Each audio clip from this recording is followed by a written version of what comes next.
안녕하세요. 오늘은 일기 마지막 교과 시간입니다. 우리 그동안 시청자님들과 히브리서를 함께 공부할 수 있었음에 진심으로 감사드리고, 또 이렇게 공부함으로 이번 기회에 우리 모두가 우리를 향한 하나님의 사랑의 넓이와 길이와 또 높이와 깊이를 나타내 보여주는 예수님의 모습이 우리 모두의 사랑과 존경의 대상이 되었기를 바랍니다. 오늘 마지막 공부는 예수님은 우리를 형제라 부르시기를 부끄러워하지 아니하신다는 말씀을 가지고 공부하고자 합니다. 그래서 우리 믿는 자들도 서로를 대할 때 예수님께서 우리에게 하신 것처럼 행해야 한다는 말씀이십니다. 자, 그럼 이제 공부를 시작해 볼까요? 13과 형제 사랑하기를 계속하고. 안녕하세요. 안녕하십니까. 네, 오늘 히브리서 마지막 시간입니다. 예, 예. 그렇습니다. 네, 벌써 13번째 시간이 되었네요. 네, 제목은 무엇인가요? 형제 사랑하기를 계속하고. 네, 13번째는 이제 결론 분야라고 생각할 수 있죠. 네. 결론이죠. 예. 결론을 뭐라고 얘기하고 있냐면 뭐라고 얘기를 하고 있나요? 형제 사랑하기를 계속하고. 예, 사랑하기를 계속하라고 얘기를 하고 있습니다. 결국 사랑하라고 얘기를 하고 있습니다. 우리 이제 13번째 마지막 시간인데요. 우리 잠깐 히브리서를 복습을 하고 13번째 시간으로 돌아가겠습니다. 히브리서의 이 기별의 목적은 예수님을 믿게 된 이후로 어려움을 겪게 된 특별히 유대인 백그라운드를 가진 신자들 위해서 기록을 했다고 얘기를 했습니다. 그래서 어떤 사람들은 이 예수님을 믿게 된 신앙 때문에 공개적으로 비방도 당했고 환난도 경험했고 또 경제적인 어려움을 겪었죠. 모든 재산을 다 몰수를 당하기도 했고 어떤 사람은 정말 감옥에 갇히기도 했어요. 그래서 많은 사람들이 이런 시련의 시간이 길어갈수록 사람들은 지쳐갔고 결국은 또 자기 신앙에 대해서 의심을 품게 되게 되었습니다. 그래서 히브리서에 강조하고 싶은 점은 이러한 지쳐가는 사람들에게 희망을 보여줘야 되잖아요. 소망. 네. 그렇게 하기 위해서 믿음, 또 순종, 인내 이것을 강조하고 있습니다. 그러면서 특별히 무슨 단어를 더 많이 강조하고 있냐면 더, 예, more. 더 좋은, 예. 이전의 것보다 더 좋은 것들이 있기 때문에 우리 앞에 장차 더 좋은 곳이 있으니 우리가 소망을 가지고 나가자는 얘기를 하고 있어요.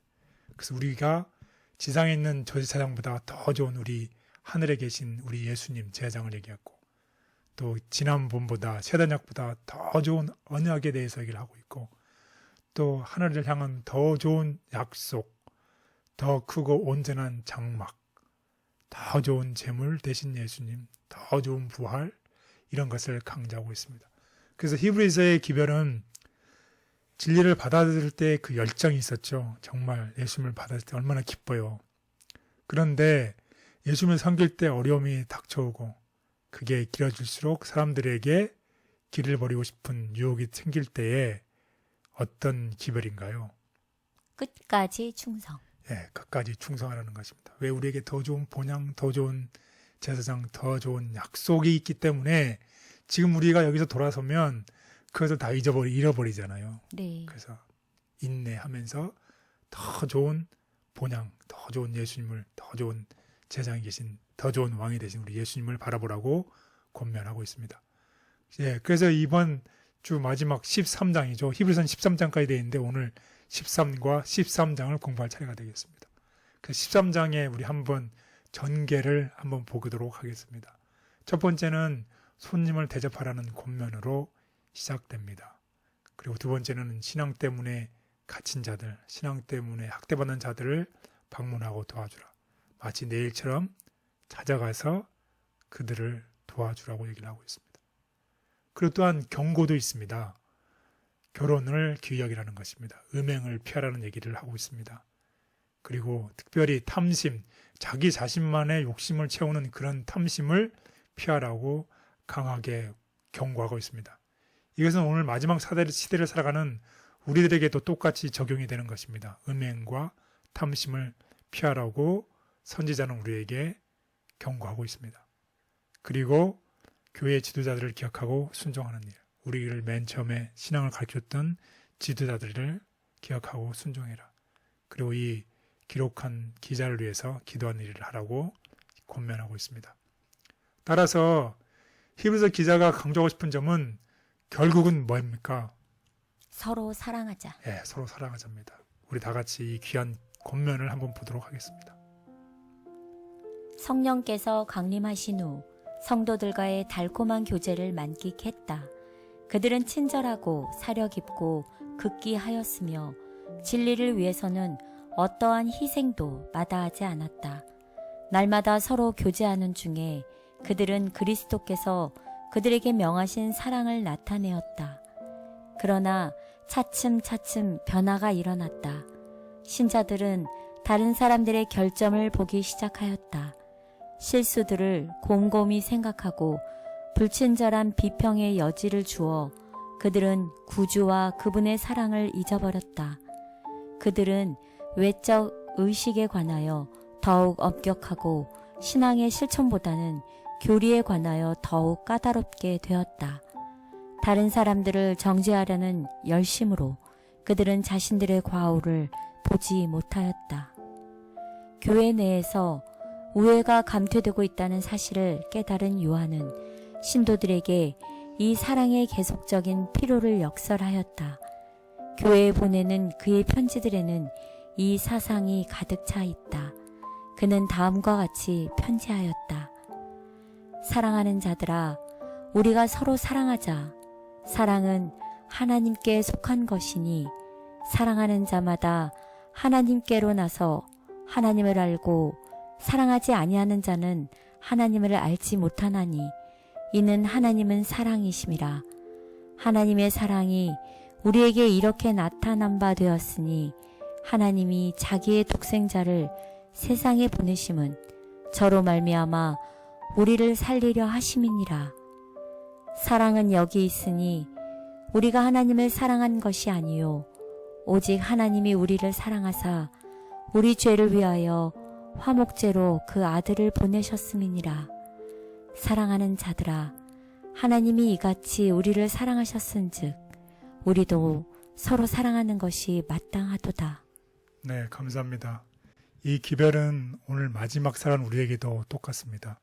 결국 우리에게도 서로 사랑하라는 강력한 메시지를 우리들에게 보내주고 있습니다. 그래서 오늘 학습 순서입니다. 히브리서 13장을 공부할 텐데 첫 번째로는 하나님의 백성들을 돌보라고 얘기를 하고 있습니다. 두 번째는 탐심과 음행을 멀리하라고 경고하고 있습니다. 그리고 우리를 인도한 자들을 기억하라고 얘기를 하고 있습니다. 그리고 네 번째로는 다른 교훈에 끌리지 말라라는 히브리서 13장 9절의 말씀을 인용하고 있습니다. 그리고 마지막으로는 영문 밖에서 십자가에 돌아가신 예수님처럼 우리 영문 밖으로 나가서 예수님께 나가자는 마지막 다섯 번째 공부를 하게 해보도록 하겠습니다. 첫째 날 하나님의 백성들을 돌봄. 히브리서 13장 1절 2절. 네, 히브리서 13장 1절 2절, 그다음 로마서, 디모데전서, 디도서, 베드로전서 등을 읽어보면 여기서 손님 대접하라는 말들을 하고 있습니다. 이것이 어떤 행동을 말하는지 우리 공부하겠습니다. 히브리서 13장 1절 2절. 형제 사랑하기를 계속하고 손님 대접하기를 잊지 말라. 이로써 부지 중에 천사들을 대접한 이들이 있었느니라. 로마서 12장 13절. 성도들의 쓸 것을 공급하면 손 대접하기를 힘쓰라. 디모데전서 3장 2절. 그러므로 감독은 책망할 것이 없으며 한 아내의 남편이 되며 절제하며 신중하며 단정하며 나그네를 대접하며 가르치기를 잘하며. 디도서 1장 8절. 오직 나그네를 대접하며 선행을 좋아하며 신중하며 의로우며 거룩하며 절제하며. 베드로전서 4장 9절. 서로 대접하기를 원망 없이 하고. 네, 여기에 보면 모든 이 성경절들이 이 손님 대접하는 일들에 대해서 얘기를 하고 있습니다. 손님 대접하기를 잊지 말라. 성도들 쓸 것을 공급하라. 그 다음에 나그네를 대접하고 또 나그네를 대접하고 선행을 좋아하며 이렇게 서로 대접하기를 원망 없이 하지 말라는 이 하나님의 백성들을 돌보라는 얘기죠. 그 특별히 히브리서 2장에 보면 부지 중에 손님을 대접했다고 얘기하고 있잖아요. 부지 중에 손님을 대접했는데 알고 보니 천사였다고 합니다. 그래서 이 얘기는 이제 창세기 18장에 나와 있는 얘기인데 아마도 아브라함과 사라의 집에 방문했던 세 사람의 이야기를 이 히브리서 기자는 언급을 하고 있습니다. 그렇다고 하면 다른 사람을 대접한다는 것, 이것은 무슨 뜻일까요? 이것은 신앙 때문에 혹은 우리 하나님 백성들을 돌본다는 얘기는 자신의 소유를 나누고 그들의 슬픔에 같이 공감한다는 것을 의미합니다. 특별히 이 신앙 때문에 감옥에 갇혀서 어려움을 당하는 경우, 또 신앙 때문에 사회에서부터 이 정죄를 받은 경우, 정말 안타깝잖아요. 이런 경우에 어떻게 우리가 이 사람들을 도울 수 있을까요? 그것은 그 사람들에게 찾아가서 우리가 정신적으로 뿐만 아니라 물질적으로도 지원을 제공하는 것을 얘기하고 있습니다. 지금 요즘 같은 세상에서는 특별히 우리 우크라이나에 네. 전쟁이 일어나서 정말 하루의 생존이 문제가 되잖아요. 예. 그래서 전 교회 교단 차원에서 지금 모금을 하고 네, 있잖아요. 헌금을 하고 있죠. 헌금을 하고 있죠. 그래서 이런 물질적으로 우리가 지원하는 일에 우리도 적극적으로 참여를 해서 정말 우리 주변에 어려운 일들을 당하는 이들에게 물질적으로 또 정서적으로 기도도 하고 하면서 도와줬으면 좋겠습니다. 네. 하나님의 백성들은 사회에서 소외된 자들을 기억하고 물질적, 정서적 지원을 제공함으로 참된 형제의 사랑의 모습을 보여주어야 한다. 손님 대접은 의무이자 축복이다. 성경은 손님 대접하는 정신을 실천하도록 많이 강조하고 있다. 성경은 그 정신의 발휘를 하나의 의무로 명령할 뿐만 아니라 이미 덕의 실천에 대한 많은 아름다운 장면들과 거기서 연유되는 축복들을 알려준다. 그것들 중 가장 첫째 가는 것은 아브라함의 경험이다. 그리스도인이라는 이름을 가지고 살아가지만 너무나 이기적으로 살아가는 제 모습을 자주 발견하게 됩니다. 제 주변에 맡겨주신 귀한 영혼들에게 실질적인 방법으로 예수님의 사랑을 나누며 살게 해주시옵소서. 아멘. 둘째 날, 탐심과 음행, 히브리서 13장 4절 5절. 네, 히브리서 13장에 있는 우리들을 향한 경고입니다. 두 가지가 있는데 탐심과 음행입니다.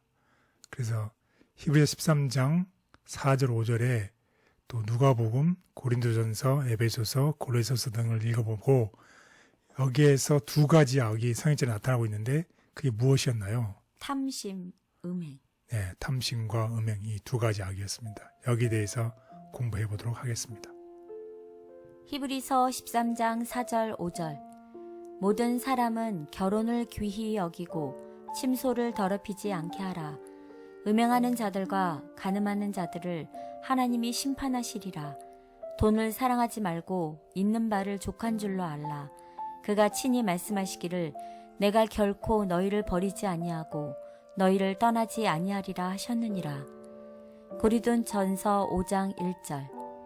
너희 중에 심지어 음행이 있다 함을 들으니 그런 음행은 이방인 중에서도 없는 것이라. 누가 그 아버지의 아내를 취하였다 하는도다. 에베소서 5장 3절 5절. 음행과 온갖 더러운 것과 탐욕은 너희 중에서 그 이름조차도 부르지 말라. 이는 성도에게 마땅한 바니라. 누추함과 어리석은 말이나 희롱의 말이 마땅치 아니하니 오히려 감사하는 말을 하라. 너희도 정녕 이것을 알거니와 음행하는 자나 더러운 자나 탐하는 자 곧 우상 숭배자는 다 그리스도와 하나님의 나라에서 기업을 얻지 못하리니. 골로새서 3장 5절. 그러므로 땅에 있는 지체를 죽이라. 곧 음란과 부정과 사욕과 악한 정욕과 탐심이니 탐심은 우상 숭배니라. 네, 감사합니다. 우리가 지금까지 본 성경절들을 보면 공통적으로 얘기하고 있는 게 있는데 그것이 바로 탐심과 음행입니다. 이 두 가지에 대해서 경고를 하고 있는데 그것은 오늘 우리들에게도 똑같은 것입니다. 그래서 첫 번째 우리 음행에 대해서 알아보도록 하겠습니다. 이 행음하는 자들이라고 표현하는 이 신약에서 이 모든 종류의 음행하는 것은 모든 성적 부도덕을 가리키고 있습니다. 특별히 그리스도 로마 시대의 성도덕은 매우 느슨했고 특히 남성들은 공개되지 않은 아무 가르침 없이 행동할 수 있다는 식의 이런 이중적인 도덕적인 관념을 가지고 있었습니다. 그러나 이제 하나님을 믿는 우리들은 다르죠. 하나님께서 간음을 심판하실 것이라는 것을 경고하고 있습니다. 그래서 믿는 자들의 그 기준은 사회적 간섭이 이 도덕적 기준이 되지 않는 것이죠. 사회가 허용되는 범위 내에서만이 자신의 도덕적 기준으로 삼지 않는다는 것입니다. 훨씬 높죠, 기독교인들은. 또 두 번째로는 탐심입니다. 탐심에 대해서는 돈을 사랑하는 것이 그리스도 로마 세계에 존재했던 주된 학습 중에 하나였습니다. 여기서 좀 더 정확하게 표현을 하면 돈을 사랑하는 것보다는 돈만을 사랑하는 것이죠. 자기 이익을 위해서 다른 사람을 돌보지 않고 다른 사람을 갈취해서라도 내가 돈을 사랑하는 것, 그것이 모든 악의 근원이 되는 것입니다. 그래서 탐심은 상대방의 어떻게 되더라도 나만 부여하면 된다는 생각을 하는 거죠. 자기 자신만의 이익을 구하고 다른 사람을 돌보지 않는 것이 문제입니다. 그렇다고 해서 그리스도인들은 그러면 가난하게 살아야 될까요? 아니요. 예, 만약에 그리스도인이 내가 번 돈을 가지고 있어 사회에 환원하고 사회에 봉헌하고 봉사하려면 더 큰 봉사를 하려면 무엇이 필요하나요? 돈이요. 돈이 필요하죠. 그래서 돈이 나쁜 것이 아니라 돈을 사용하는 방법이 잘못된 것이죠. 우리가 돈을 벌 때에 정당한 방법을 벌고 또 많이 벌어서 이 가난한 자들 사회에 공헌하고 사회에 큰 이익을 환수하는 그런 마음을 가지고서 돈을 번다고 그러면 전혀 나쁘지 않을 것이랍니다. 단지 돈을 내가 다른 사람을 이용해서 착취하고 나 자신만 했을 때 그것이 문제라는 것이죠. 이러한 탐심은 이 마태복음 7장 10절에 나와 있는 황금률을 깨뜨립니다. 이 황금률이라는 게 무엇이죠? 너희가 남에게 대접을 받고자 하는 대로 너희도 남을 대접하라. 예, 맞습니다. 우리가 다른 사람에게 대접을 받고자 하는 대로 그 사람을 대접하라는 것입니다. 이것이 황금률입니다. 결국 우리가 아까도 공부를 했지만 신앙 때문에 어려움을 겪고 감옥에 갇히고 신앙 때문에 사회에서 소외당하는 이런 사람들을 도와줘야 되는데 정신적 또 물질적으로 도와줘야 되잖아요. 그럼 우리가 돈을 가지고 도와줘야 되는데 우리가 번 돈을 가지고서 이렇게 나눠줄 때 그것은 하나님한테 공평하고 좋은 것입니다. 그래서 우리가 자기 자신만을 사용하는 그런 돈이 아니라 정말 돈을 많이 벌고 또 그것을 잘 이용하고 잘 환원하고 그런 우리 모두가 됐으면 좋겠습니다. 아멘. 음행과 탐심은 하나님의 백성들을 넘어뜨리기 위해 원수가 사용하는 매우 심각한 공격이기 때문에 우리 모두가 넘어지지 않도록 조심해야 한다. 교회 안에 능력이 없는 이유. 우리는 교회 안에 이토록 능력이 없고 우리 교사들이 이토록 힘이 없는 이유가 무엇인지에 관해 질문을 받고 있다. 그것은 사람들이 주님과 동행하지 않으며 동료들을 예수께로부터 분리시키고 있기 때문이라고 대답할 수 있다. 그 결과로 이기심, 탐심, 자만심, 분쟁, 다툼, 무정함, 마음, 음란과 악습이 교회 안에 모습을 드러내고 있는 것을 우리는 본다. 세상이 세워놓은 도덕적 기준이 저의 기준이 되지 않도록 하나님께서 말씀을 통해 허락하신 성경적 원칙들을 마음속 깊이 새기며 하나님의 법에 따라 충성된 하늘 시민으로 살아가도록 도와주시옵소서. 아멘. 셋째 날 너희를 인도하던 자들을 기억하라. 히브리서 13장 7절 17절. 네, 히브리서 13장 7절에서 17절을 읽어보라고 얘기를 하고 있습니다. 그리고 우리는 우리의 이런 지도자들과 어떤 관계를 맺어야 할까요? 우리 다 같이 한번 보겠습니다. 히브리서 13장 7절 17절 하나님의 말씀을 너희에게 일러주고 너희를 인도하던 자들을 생각하며 그들의 행실의 결말을 주의하여 보고 그들의 믿음을 본받으라. 예수 그리스도는 어제나 오늘이나 영원토록 동일하시니라. 너희를 인도하는 자들에게 순종하고 복종하라.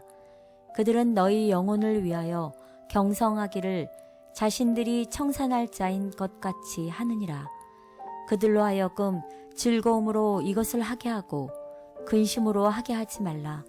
그렇지 않으면 너희에게 유익이 없느니라. 여기 13장 7절을 보면 너희를 인도하던 자들을 생각하고 그들의 믿음을 본받으라. 또 17절에 보면 너희를 인도하는 자들에게 순종하고 복종하라고 얘기를 하고 있습니다. 따라서 히브리서 13장 7절에 지도자들을 기억하라는 가르침은 본문 끝에서 좀 더 강한 어조로 다시 한번 반복하는 것을 우리가 보았습니다. 바울은 신자들에게 지도자들은 그들의 영혼을 보살피는 자들이기 때문에 지도자들을 순종하고 하라고 권면하고 있습니다. 또 여기에서 지도자들은 회중 또는 양떼의 영적 평안함을 책임지는 사람들이죠. 그래서 그들이 영적 상태에 대해서 하나님께 보고해야 할 특별히 우리 목사님들을 묘사하고 있습니다. 그래서 이와 같은 이해는 오늘날 우리 교회와 비교해 봤을 때 우리는 각기 다른 단계에서 봉사하는 교단의 지도자들에게도 이런 우리를 인도하던 자들이라고 생각하고 똑같이 적용을 해야 된다고 얘기를 하고 있는 것입니다. 우리의 영적 지도자들에게 우리를 정말 우리의 영적인 양꼬를 먹이며 또 영적 평안함을 책임지는 우리는 이런 지도자들을 우리가 존중하고 또 존경하고 또 특별히 지도자를 위해서 기도하는 우리 모두가 되기를 바라겠습니다. 아멘. 신자들은 그들에게 하나님의 말씀을 전하며 하나님 앞에서 그들의 영혼을 책임지기 위해 일하는 지도자들을 기억하고 순종해야 한다. 형제를 사랑하고 지도자를 존중하라. 모든 사람은 그들의 형제들을 사랑하고 그들의 지도자들을 존경하고 존중해야 한다. 그러나 그들은 그들을 자기들의 짐을 지는 자들로 삼아서는 안 된다. 우리는 우리의 모든 어려움과 난처한 것들을 다른 사람들의 마음에 쏟아놓음으로 그들을 지치게 해서는 안 된다. 우리 교회와 교단을 이끌어가는 지도자들을 주셔서 감사합니다.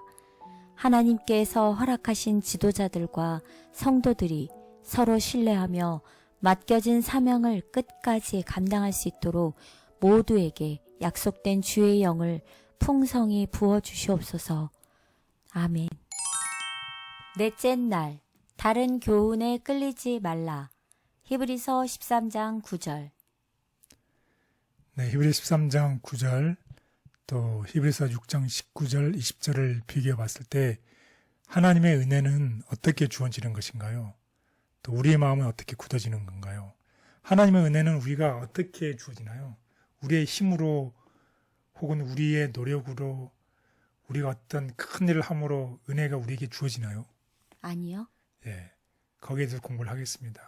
그런데 히브리의 이 백그라운드 가진 사람들은 이 성소 제도에서 통해서 거기서 이제 이 음식들이 있는데 그 음식을 먹음으로 은혜가 혹은 또 유익을 얻는다고 이런 잘못된 생각을 하고 있었는데 여기에 대해서 공부하는 시간이 되겠습니다. 히브리서 13장 9절. 여러 가지 다른 교훈에 끌리지 말라. 마음은 은혜로서 굳게함이 아름답고 음식으로서 할 것이 아니니 음식으로 말미암아 행한 자는 유익을 얻지 못하였느니라. 히브리서 4장 16절. 그러므로 우리는 긍휼하심을 받고 때를 따라 돕는 은혜를 얻기 위하여 은혜의 보좌 앞에 담대히 나아갈 것이니라. 히브리서 6장 19절 20절. 우리가 이 소망을 가지고 있는 것은 영혼의 닷 같아서 튼튼하고 견고하여 휘장 안에 들어가나니 그리로 앞서가신 예수께서 멜기세덱의 반차를 따라 영원히 대제사장이 되어 우리를 위하여 들어가셨느니라. 예, 은혜를 우리가 얻기 위해서는 하나님의 보좌 앞에 담대히 나가는 것이죠. 우리가 하나님의 보좌 앞에 나가는 것 이외에 우리의 힘으로 뭐 음식을 통해서라든지 혹은 내가 어떤 큰 도네이션이라든지 내가 어떤 큰 좋은 일들을 함으로 은혜가 얻어지는 것이 아니라는 것입니다. 특별히 구약시대의 이스라엘 백성들은 제사를 드린 후에 언제나 제사 음식을 먹었어요. 그렇기 때문에 유대인들은 제사 먹는 것을 연관시켜서 생각하는 것에 익숙했습니다. 그래서 그리스도를 믿는 신자라고 할지라도 특별히 유대적 배경을 가지고 있는 사람들은 이러한 제사의 식물을 함께 먹어서 유익을 얻을 수 있다고 생각하는 경향이 있었어요. 다시 말하면 내가 제사 제도에 참여를 했잖아요. 의식에 참여를 했잖아요. 네. 그러나서 의식이 끝난 다음에 거기에 있던 음식을 먹음으로 인해서 마치 내가 큰 이익을 얻었고 내가 하나님께 큰 은혜를 받았다는 생각을 하였다는 것이에요. 결국 하나님의 은혜는 내가 먹는 것을 통해서 은혜를 얻는 것이 아니잖아요. 그런데 히브리인들은 특정한 순간이나 특별한 방법으로 먹고 마시는 의식을 통해서 하나님의 나라를 구하는 그런 경향이 있었다는 거지. 그렇다고 하면 음식이 아니라 은혜로 마음을 굳게 해야 되는 것이죠. 어떻게 음식이 은혜와 관련이 있을 수 있다는 것인가요? 그래서 이런 교훈을 통해서 은혜라는 것은 히브리 사람들은 음식을 먹음으로 내가 음식에 참여함으로 하나님의 은혜를 얻을 수 있고 하나님께 나갈 수 있다고 생각했던 것처럼 우리도 혹시 우리가 어떤 큰 교회를 다니거나 내가 어떤 교회에서의 어떤 의식에 참여하거나 그렇게 함으로써 내가 하나님의 은혜를 구했다고 생각하지 말라는 것입니다. 하나님의 은혜는 그렇게 구하는 게 아니죠. 그래서 다시 한번 정리를 하면 히브리인들은 특정한 순간이나 특별한 방법으로 먹고 마시는 의식을 통해서 하나님의 은혜를 간구하는 경향이 있었습니다.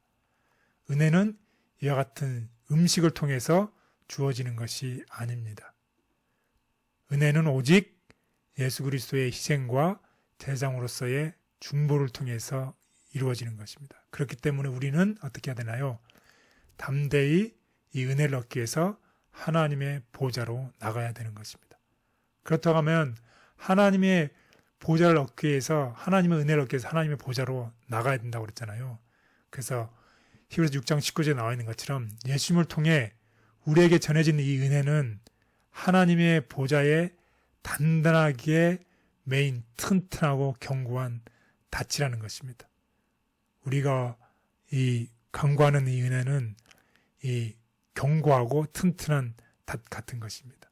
그래서 우리가 그리스도의 희생을 통해서 받는 이 은혜가 우리의 마음에 평안과 확신을 주고 또 우리 마음이 이렇게 굳게 되면 다른 교훈에 끌리거나 또 하나님부터 떠내려가지 않을 것입니다. 왜냐하면 우리가 튼튼하게 견고하게 닫힌 닷에 연결되어 있기 때문이죠. 은혜는 우리의 행위로 얻을 수 있는 것이 아니라 하나님께서 예수님의 십자가 희생을 통해 우리에게 베풀어 주시는 것이다. 은혜의 보좌로부터 도움을 구하라. 신자들이 은혜의 보좌로부터 도움을 구하여 멸망의 문턱에 있는 영혼들을 구원하는 큰 사업에 협력하는 한 교회는 퇴보하는 일이 없을 것이다. 살아있고 활동적인 교회의 신자들은 저들이 그리스도의 멍에를 메고 있으며 주님과 함께 힘을 합하고 끌고 있다는 사실을 깊이 깨닫게 될 것이다. 오직 예수님을 통해서만 경험할 수 있는 하나님의 은혜를 간구합니다. 저희의 행위로서 그 은혜에 무언가를 더하려는 어리석음을 멈추고 하나님의 은혜를 온전히 경험한 자로서 기쁨으로 순종하며 하나님의 뜻을 이루게 도와주시옵소서. 아멘. 다섯째 날, 영문 밖으로 예수님께 나아가자. 히브리서 13장 10절 14절. 예, 영문 밖으로 예수님께 나아가자. 이게 무슨 뜻일까요? 영문 밖은 어떤 곳인가요? 우리 한번 그것을 공부하는 시간을 갖도록 하겠습니다. 특별히 히브리서 13장, 또 마가복음, 마태복음, 누가복음, 이 갈라디아서 등을 성경절을 통해서 영문 밖과 있고 영문 안이 있죠. 영문 밖과 영문 안이 어떻게 다르고 또 특별히 왜 영문 밖에 예수님께 나간다는 것이 무슨 뜻인지 공부해 보도록 하겠습니다. 히브리서 13장 10절 14절. 우리에게 제단이 있는데 장막에서 섬기는 자들은 그 제단에서 먹을 권한이 없나니 이는 죄를 위한 짐승의 피는 대제사장이 가지고 성소에 들어가고 그 육체는 영문 밖에서 불사름이라. 그러므로 예수도 자기 피로써 백성을 거룩하게 하려고 성문 밖에서 고난을 받으셨느니라. 그런즉 우리도 그의 치욕을 짊어지고 영문 밖으로 그에게 나아가자. 우리가 여기에는 영구한 도성이 없으므로 장차 올 것을 찾나니. 마가복음 8장 34절. 무리와 제자들을 불러 이르시되 누구든지 나를 따라오려거든 자기를 부인하고 자기 십자가를 지고 나를 따를 것이니라. 마태복음 10장 38절.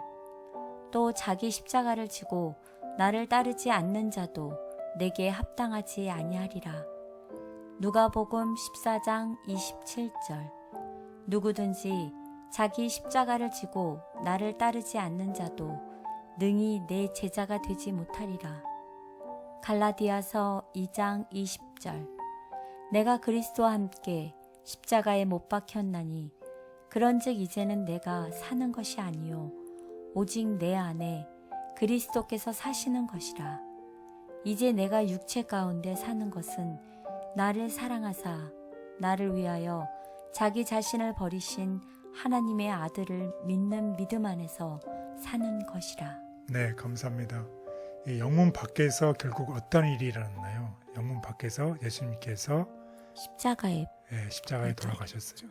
그리고 십자가에 돌아가신 예수님께서 우리들에게 얘기하는 것은 너희가 나를 따라오려거든 어떻게 하라는 것이에요. 자기 십자가를 지고 자기 십자가를 지고 나를 쫓으라고 얘기를 하고 있습니다. 그래서 우리가 모두 다 십자가에 못 박혀서 이제는 내 안에 내가 사는 것이 아니라 그리스도 예수께서 사신다고 하고 있습니다. 여기도 좀 더 자세히 알아보도록 하겠습니다. 이 영문 있고 영문 밖이 있어요.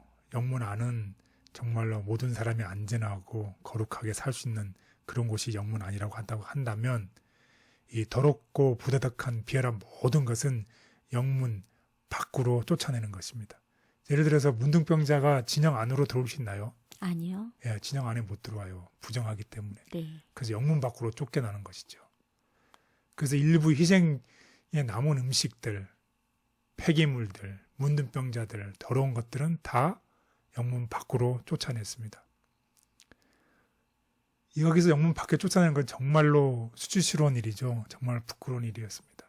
그런 부끄러운 일이 우리 예수님에게도 또 일어났는데 예수님께서 정말 진영 밖에 십자가에 못 박히심으로써 정말 그 수치를 담당하셨습니다. 그래서 하나님께 나아가는 길, 예수님을 믿는다는 길은 이 항상 잘되고 순탄한 그런 길이 아니라 그 길에는 무엇이 포함되어 있나요? 고난과 부끄러움의 기름을 상기시켜주고 있습니다. 히브리서 이 독자들이 정말 신앙 때문에 어려움을 겪었잖아요. 무엇 때문에? 신앙 때문에. 예수님을 믿는다는 그 이유 하나 때문에. 그래서 하나님께 가는 길은 영광이 있는 것 이전에 고난과 부끄러움이 있다는 것입니다. 따라서 현재에 우리가 받는 이 고난이 이 고난으로 끝나는 것이 아니라 이 고난이 무엇과 연결된다는 것인가요? 의와 평강의 열매. 예, 우리가 결국 의와 평강의 열매와 연결이 되는 것입니다.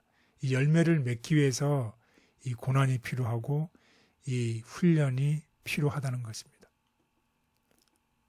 따라서 우리가 이 같은 지금 고난의 길을 걸어감으로써 우리는 이제 이 타락한 이 진영에서 이제 등을 돌리고 턴백하고 그 다음에 누구를 향하여 하나님이 계획하시고 장차 우리를 위해서 지으시는 장차 올 도시, 장차 올 도성을 향해 걸어가는 것입니다. 현재 우리가 어려움과 부끄러운 일들이 신앙 때문에 일어난다고 하면 이것은 우리를 위한 의의 평강 열매를 맺기 위해서이고 또 이러한 열매를 통해서 우리가 하나님께서 말해 놓은 도성을 향해서 걸어갈 준비를 하는 연결 과정이 있는 것입니다.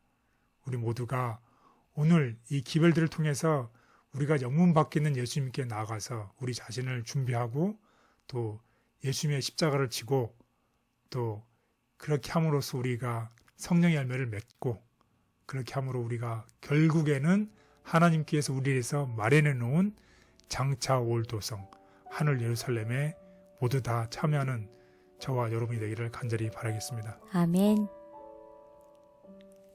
하나님의 백성들은 하나님이 계획하시고 지으실 터가 있는 성에 들어가기 위하여 고난과 수치를 견디신 예수님을 따라 영문 밖으로 나아가야 한다. 누가 영문 밖으로 나갈 것인가? 누가 편안함과 쾌락을 버리고 오류와 미신과 흑암의 장소에 들어가서 열렬하고 끈질기게 일하고 진리를 단순히 전하며 믿음으로 기도하고 집집을 다니는 일을 할 것인가? 누가 지금 영문 밖으로 나아가 성령의 능력을 힘입고 그리스도를 위하여 능욕을 지고 사람들에게 성경을 펼쳐 보이며 그들로 회개하라고 부르는 일에 참여할 것인가?